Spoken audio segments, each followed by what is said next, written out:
Hello guys, আসসালামু আলাইকুম। আশা করি সবাই ভালো আছেন। এখানে দেখতেছেন অনেকগুলো খেজুর, তাও আবার থুকনা সহ। তো এই থুকনা থেকে আমি সবগুলো খেজুর চড়িয়ে নিলাম।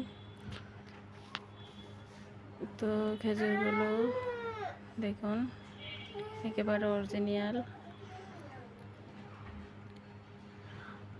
আমাদের দেশে যেরকম খেজুর হয় ছোটোগুলা, তো এগুলো ঠিক ওরকমই খেতে, অনেকটাই মজা।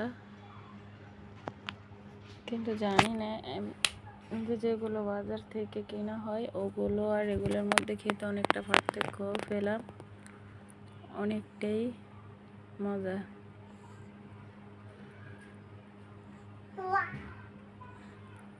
এই খেজুরগুলোই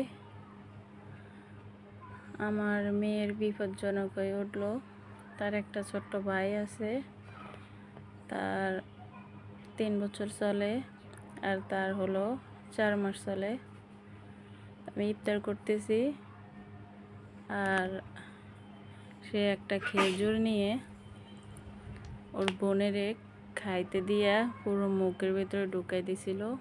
আমি ও অক করতেছে আর চোখ মুখ লাল হয়ে গেছে, তাকাই দেখি যে ওর গালের ভিতরে পুরো একটা খেজুর,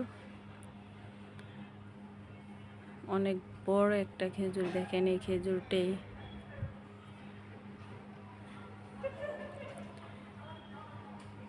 আমি দেখে অবাক হয়ে গেলাম। আপনারা এখন আসামির সাথে কথা বলুন।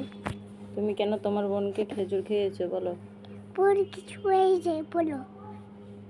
কেন তুমি খেজুর খাওয়াইছো? আমি কিছু খাইছি কেন?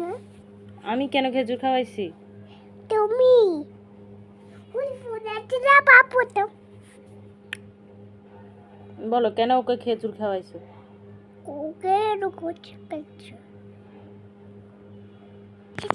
ও ওয়াক করছে না? হ্যাঁ, করছে তাহলে তুমি কেন ওকে খেজুর খাওয়াইছো? না, আমি জুস কি খাওয়াইছো? খাবাইছি, জুস কুচ। জুস খাওয়াইছো? হ্যাঁ জুস খাওয়াইছো ওকে? হ্যাঁ। আপনারা শুনলেন আসামির মুখ থেকে কথা। তো আসামিকে কি সাহায্য দেওয়া উচিত আপনারা অবশ্যই কমেন্টে জানাবেন। আর এরকম ভাই বোনের হাত থেকে রক্ষা করবেন।